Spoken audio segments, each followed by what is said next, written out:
Juger moins, comprendre un peu plus. Tu sais, ça pourrait être une citation que tu mets sur Instagram avec une photo de toi en train de regarder l'horizon. Mais c'est tout le sujet de cette vidéo YouTube où on va comprendre pourquoi le MLM, le marketing de réseau, marketing relationnel, comme tu veux, a une mauvaise réputation en France et dans beaucoup de pays dans le monde. Je m'appelle Guillaume Ringot et je fais du marketing de réseau, mais je le fais sans prospecter, je le fais différemment de 99% des distributeurs. Ce que tu t'apprêtes à voir, du coup, c'est un enregistrement que j'ai fait pour mon podcast La face cachée du MLM. Voilà, je te dis à tout de suite.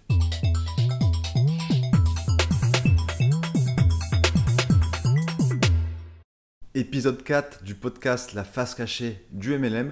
Aujourd'hui, on va comprendre pourquoi le marketing de réseau a une mauvaise réputation en France. Je pense que si tu en fais, si tu fais du MLM, tu as forcément rencontré des personnes, quand tu as fait une présentation à des personnes qui te disaient «Ah, mais c'est ça le MLM, ah, j'ai vu un reportage à enquête exclusive, ah, c'est bizarre, ça a l'air sectaire», des choses comme ça. Bon, on a eu tous plein d'objections, mais il faut aussi parfois, au lieu de dire mais non, c'est pas sectaire, non, non, c'est pas pyramidal, c'est pas une pyramide, et toi dans le salariat, ton patron il gagne plus, non.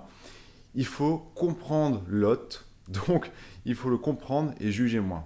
Et en adoptant cette posture, eh ben, on va mieux comprendre l'autre et on va être mieux armé et on va se mettre dans la psychologie de l'autre et on va se protéger nous-mêmes. Quand quelqu'un voilà, arrive et voilà, déblatère, je ne sais pas si ça se dit, tous ces mots, si on comprend pourquoi il pense, ça va moins nous toucher et on va moins le prendre personnellement. T'es d'accord avec ça? Alors c'est le sujet d'aujourd'hui et c'est une phase qui est importante à faire. Déjà avant de commencer, si toi tu fais pas de marketing de réseau, j'ai forcément un biais de perception car je fais du marketing de réseau. Donc voilà, je préfère te prévenir à l'avance. Par contre, dans la vie, sur plein de domaines, j'adore comprendre et moins juger. Bon, ça fait un peu, tu sais, bateau, développement personnel, tout ça. Mais voilà, sur tous les domaines, même des personnalités comme Trump qui se font défoncer par les médias, moi ça m'intéresse en fait de comprendre la psychologie des personnes. Donc voilà, c'est tout le sujet d'aujourd'hui. Déjà, pourquoi le marketing de réseau a une mauvaise réputation? Il y a plein de choses. Moi, comment je l'ai vécu? Comment j'ai vécu cette mauvaise réputation? Avant, je n'étais pas du tout sur les réseaux sociaux. Moi, Facebook, Instagram, ça servait à mettre des photos de soirée, de temps en temps une photo de vacances, si tu veux. C'était l'inverse du professionnel, tu vois. S'il y avait une échelle professionnelle, c'était là. Et ben, mon Facebook, c'était à l'opposé. Quand j'ai découvert le marketing de réseau, quand je me suis intéressé au monde du business en ligne, j'ai vite compris que ce qu'on allait mettre sur Internet, sur nous, ça représentait notre marque. Et autant avoir, alors par rapport à ce que tu fais, autant avoir une image positive. Donc voilà, enfin, montrer des choses positives, montrer que tu es quelqu'un de professionnel, montrer que tu es quelqu'un de sérieux. Les réseaux sociaux, c'est pas la vraie vie, ça c'est clair. Les gens, on montre ce qu'on veut. Donc si ton but c'est d'avancer dans ton business, autant montrer du positif. Au début, j'avais un profil pas du tout attrayant. Et plus j'ai avancé, plus je me suis dit, bon Guillaume, il va falloir quand même que tu communiques un peu sur les réseaux sociaux si tu veux avancer, donc faire des posts. Et puis même à un moment, on m'a dit, ouais, bah, fais des stories où tu parles face caméra. J'ai dit non, pas question, c'était impossible. Mais à un moment, je me suis dit, bon, c'est peut-être une occasion de sortir de ma zone de confort. Je sais pas si tu as déjà fait des stories face caméra, mais la première fois que tu fais ça, mais c'est horrible. C'est horrible. Moi, je me rappellerai toujours. J'ai eu un déclic quand même que je devais faire ça pour me challenger, pour sortir de ma zone de confort. Mais la première fois que j'ai fait ça, j'ai posté la vidéo, mais dans ma tête, c'était chaud. C'était chaud. Enfin, et j'y ai pensé beaucoup. J'avais cette impression que en me mettant sur les sociaux en story, tout le monde allait me juger, allait me critiquer. Et en plus, voilà, il fait du marketing de réseau, on pouvait dire. Enfin, j'avais plein d'excuses. J'avais l'impression que le monde tournait autour de moi et que les personnes allaient me sortir du négatif. Au fur et à mesure du temps, mon profil devenu de plus en plus positif, attrayant. Et qu'est-ce que j'ai reçu? J'ai reçu des DM, des messages privés. Et là, j'ai vu qu'il y a, les méthodes de prospection de beaucoup de personnes dans le marketing de réseau qui te prospectent n'importe comment. Un niveau de prospection au ras des pâquerettes. C'était quoi? Alors tu verras les captures d'écran, je les mettrai. C'était clairement direct, même, parfois il n'y avait même pas mon prénom, c'était salut, je développe un projet à l'international, je recherche 4 partenaires, projet d'envergure, tu peux travailler avec ton téléphone, pas d'engagement, pas de stock, nanana, etc. Et j'en ai reçu plein, j'en ai supprimé plein du coup, mais j'en ai reçu plein ces messages. Alors déjà, je tiens à dire que tout le monde ne fait pas ça en marketing de réseau. Et moi, je vais te confier un truc, je l'ai fait ce genre de truc. Alors, avec d'autres manières, mais j'envoyais des vocaux. J'envoyais des vocaux à des inconnus sur Facebook, tu vois, parce qu'il y avait un profil attrayant. Et du coup, je ne juge pas négativement ces gens. Justement, moi, en tout cas, parce que je sais ce que c'est le marketing de réseau, je connais beaucoup de gens qui font du MLM, je sais que c'est des gens qui veulent avancer et qui ont le mérite de sortir de cette zone de confort et d'oser, en fait, et de potentiellement encaisser le rejet. Et moi, je les félicite. Mais si j'ai pas ce mindset, qu'est-ce qui se passe?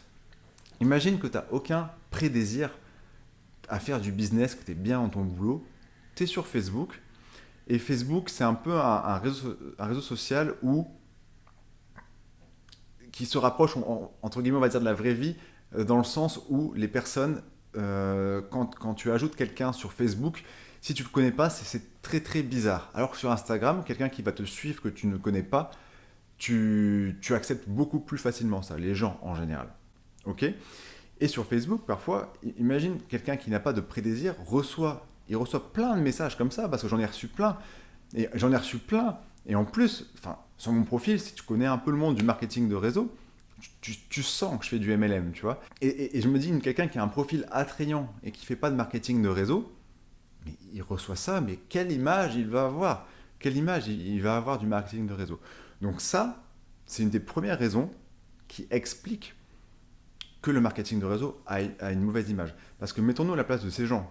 Tu t'en fiches du business, tu es sur Facebook pour être tranquille, pour partager avec tes potes, et tu as dans sa vision des commerciaux qui viennent te saouler avec leurs messages, tu vois. Donc ça, et après, forcément, les gens, ils partagent à leurs amis, nanana, ah oui, moi aussi j'ai eu ce genre de message, et du coup, il y a un effet là.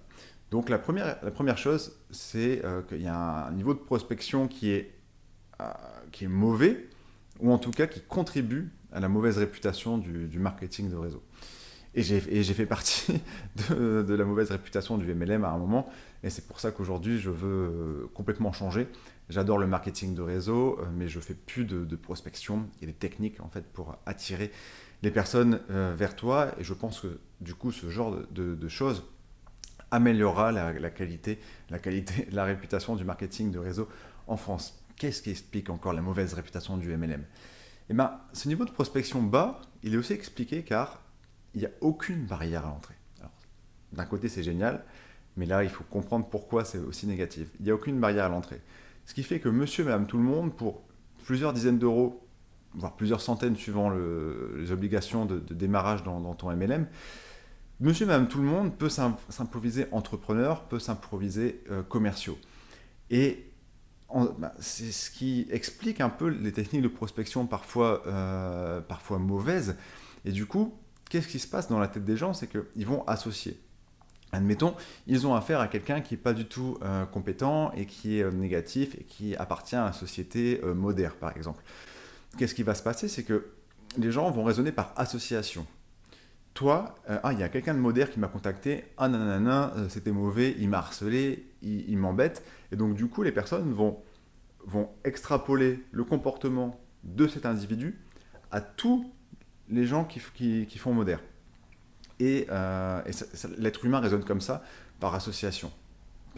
C'est triste bon, ça c'est un autre sujet, mais j'aimerais créer vraiment du contenu sur les biais cognitifs, la psychologie humaine, mais ça c'est un autre sujet, mais en tout cas c'est quand même une réalité, les gens raisonnent comme ça. Et vu qu'il n'y a aucune barrière à l'entrée, c'est un peu osé, enfin pas osé ce qu'on va dire, mais j'ai entendu quelque chose un jour, un de mes amis entrepreneurs web qui m'a dit le marketing de réseau, c'est un peu la rat race de l'entrepreneuriat. Le marketing de réseau, c'est un peu la rat race de l'entrepreneuriat. Ça peut être dur à entendre, mais c'est une réalité. Dans le sens où il y a beaucoup de personnes qui n'ont aucune compétence en marketing, en entrepreneuriat, qui débutent. Qu'est-ce qui peut expliquer encore la mauvaise réputation? il y a un fait qui est objectif, ce sont les statistiques inquiétantes, horribles du MLM. Quelle stat? Quelle stat? Alors, j'ai déjà parlé de ça dans d'autres épisodes. Il y a 95% des distributeurs de Herbalife qui ne gagnent pas d'argent. Je cite Herbalife, mais c'est parce que voilà, ils ont sorti leur compte, ils ont le mérite de faire ça, mais c'est quelque chose qui est répandu dans plein d'autres marketing de réseau. Donc là, je ne vise pas entre guillemets Herbalife, je prends comme exemple. 95%. Et ce chiffre, il ne prend pas en compte les personnes qui abandonnent. Et 7 personnes sur 10 dans le MLM, c'était toujours une autre société, je crois, perdent de l'argent. Donc ça, c'est des arguments qui vont servir comme argument aux personnes qui critiquent le MLM. Et c'est une réalité, on ne peut pas nier ces chiffres. On peut pas nier ces chiffres. On peut tenter de les expliquer, il y a plein de choses. La première chose, c'est que déjà parmi ces statistiques, il y a des personnes qui arrêtent des distributeurs et qui restent des clients fidèles, donc au final qui n'ont pas pour but de gagner de l'argent, mais qui aiment les produits. L'autre chose, c'est que, comme je le disais, il n'y a pas de barrière à l'entrée. On peut, pour 30 euros, certains MLM, on peut démarrer son entreprise, son activité. Mais qu'est-ce qui se passe? Tu investis 30 euros dans ça, c'est que si ça ne marche pas, tu quittes, c'est pas grave. Tu es d'accord? Par contre, demain, tu as investi dans un resto, tu fais un prêt à la banque, tu fais des démarches, c'est long. Tu te mets dans un principe de cohérence, et là, il y aura forcément beaucoup moins d'abandon. Alors que le MLM, je rencontre quelqu'un dans la rue, il me dit oh, tu veux commencer le MLM? Ok, on s'inscrit. 5 minutes après, je suis distributeur. Mais bon, voilà, je me suis pas engagé plus que ça. Donc ça explique aussi. Et une autre chose, la dernière, comme je le disais avant, c'est des méthodes de prospection qui commencent à dater et surtout qui ne sont pas adaptées à tout type de personnalité. Quelqu'un aujourd'hui dans le MLM qui est très introverti, qui veut se lancer dans le blogging, généralement les uplines ne sont pas formés sur ses compétences.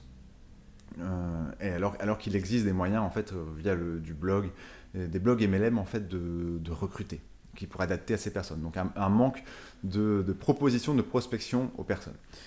Donc tout ça, ça explique ces chiffres. Qu'est-ce qui explique encore la mauvaise réputation du MLM? C'est que il y a beaucoup, on ne peut pas le nier, de vendeurs de rêves. Rejoins mon opportunité. Et au-delà du vendeur de rêve, c'est vraiment des personnes qui promettent un résultat. En travaillant 4 heures par semaine, tu vas gagner 1000 euros. Mais j'en vois plein encore même des personnes qui sont assez avancées. Et ça me rend triste parce qu'on ne peut pas garantir. Le MLM, c'est vous vendez une opportunité d'affaires. Tu vends une opportunité d'affaires, tu vends un modèle, mais tu es témoin dans ton entreprise. Tu as des personnes qui font du MLM depuis 6 mois qui gagnent 10 000 euros. Tu en as qui font depuis 5 ans qui gagnent 200 euros. Donc il n'y a rien qui est sûr. Et ça, en fait, les vendeurs de rêves, en fait, ça contribue fortement, toujours par association. Des personnes qui ne connaissent rien au MLM, ils voient un vendeur de rêve, ils disent ok, ils sont tous comme ça dans leur délire, et hop, et tu sais, quand tu n'es pas dans le MLM et que tu vois les personnes sur scène complètement fous aux événements, c'est dur, surtout en France, tu sais, on n'est pas du tout américain. Dès qu'il y a quelqu'un sur la piste et tout le monde est debout, et quand tout le monde danse bourré, non, justement, tout le monde danse pas bourré, tu vois, un Français qu'on ne comprend pas trop, tu vois. Donc tu as plein de choses comme ça qui expliquent. Et oui, il y a aussi une réalité, on ne peut pas le nier. Il y a des personnes dans le MLM qui se sont endettées, des personnes qui n'ont pas mesuré leur investissement, qui ont acheté des packs de démarrage à plus de 1000 euros, des choses comme ça. Et ça se fait de moins en moins, d'ailleurs, les gros packs, parce qu'avant, il n'y avait plus cette obligation de commencer avec beaucoup sur la table. Il y a des personnes qui ont perdu de l'argent, ça on ne peut pas le nier, et voilà, donc ça c'était le dernier point. Donc il y a quand même des raisons légitimes qui expliquent cette mauvaise réputation. Juste, injuste, je ne sais pas, là j'ai plus parlé des éléments qui on va dire, qui décrédibilisaient le MLM. Essayons de comprendre aussi et de remettre ça en perspective. Déjà, je l'ai mentionné juste avant, il y a l'être humain, tu l'as compris, il raisonne beaucoup par association. Surtout quand il n'a pas beaucoup de domaines sur un événement, sur un thème. Je vais te prendre un exemple. La scientologie, je n'y connais absolument rien. Mais pourtant, à mon avis, actuellement, il est plutôt tourné vers le négatif. Pourquoi? Car j'ai rencontré une personne qui a regardé un reportage à enquête exclusive et qui a une image négative et qui m'a transmis ça. Et tu vois, du coup, maintenant, quelle est l'image que je vais avoir de la scientologie? Elle va être plutôt négative, tu vois, parce que cette personne m'a dit ça, et donc du coup, je vais dire que c'est négatif. Mais si je veux être honnête avec moi-même, je sais pas quelle est ton image de la scientologie ou des mormons, tu sais, tous ces trucs qui sont pas trop connus et les gens ont souvent une répute négative. Il y a plein de choses. Le marketing de réseau, si tu veux le marketing de réseau, c'est un peu le même truc. Mais si je veux être honnête avec moi-même, je ne connais pas. Je ne sais pas ce que c'est, je ne me suis pas renseigné sur ce que c'est. Mais l'être humain fonctionne comme ça, par association.